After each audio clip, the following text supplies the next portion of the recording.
Il s'agit d'un échantillon de laitier sidérurgique, donc une roche artificielle qui est produite pour la fabrication de l'acier, qui nous provient ici du site Industrie France ArcelorMittal de Rive de Gier, et qui nous intéresse ici particulièrement parce qu'il contient des éléments métalliques qui ont un potentiel intéressant, qui peuvent être valorisables, mais qui sont aussi des éléments polluants. Donc on va développer des méthodes en laboratoire pour essayer de les récupérer. Donc ce sont essentiellement du chrome, du molybdène, du vanadium et de l'aluminium présents dans ces phases-là.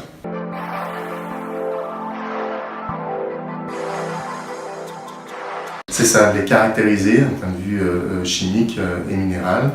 C'est de retrouver l'ensemble des phases présentes dans ces laitiers pour développer ensuite notre protocole expérimental pour récupérer les éléments traces métalliques présents dans ces laitiers. Pour la caractérisation, on travaille aussi avec le Bureau de recherche géologique et minière, donc à Orléans, le BRGM, qui effectivement travaille aussi sur ces roches-là.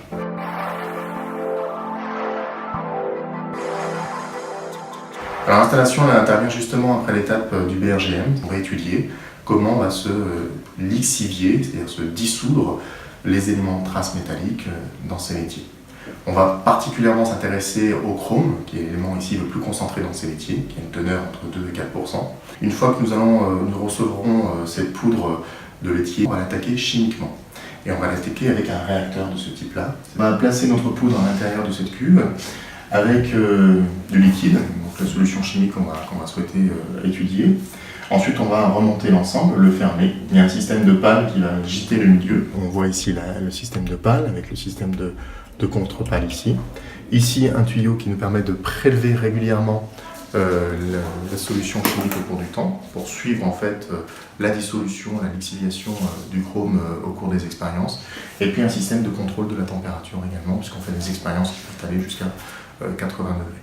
Donc l'objectif de ces expériences sera de tester l'effet de la composition chimique, essentiellement en voie alcaline, donc la présence et la concentration de soude notamment, le rapport solide sur liquide, l'agitation du milieu, la vitesse de rotation du milieu, la taille de grain des laitiers, etc. Et essayer de déterminer en fait quels sont les paramètres qui contrôlent la dissolution des éléments de traces métalliques, donc surtout le chrome, dans ces laitiers pour récupérer un maximum de cet oxyde dans le liquide. On va avoir une lecture globale. On va utiliser des appareils qui vont permettre d'avoir une lecture globale.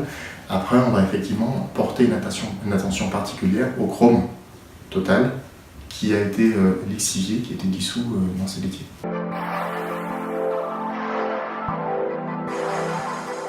C'est l'élément qu'on va s'attendre à solubiliser le plus dans ces conditions de pH élevées. Et c'est un élément qui a une certaine toxicité. C'est un élément qui s'est avéré être un élément cancérigène, toxique pour la reproduction et puis aussi mutagène, c'est-à-dire qu'il peut induire des mutations génétiques chez l'homme. Donc c'est un élément à surveiller particulièrement dans ces laitiers.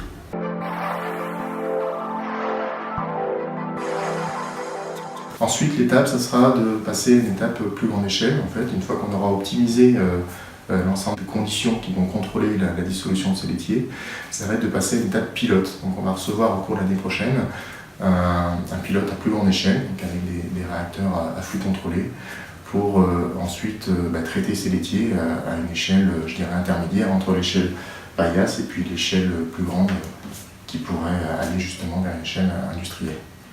Et puis ces laitiers qui seront traités, ensuite il est prévu de faire, dans le cadre de projets en collaboration avec des biologistes, faire de la phytostabilisation et voir si on peut arriver à effectivement, sur ces laitiers qui ont été déjà traités d'un point de vue physique puis chimique, on peut toujours arriver à faire pousser des plantes sur ces laitiers.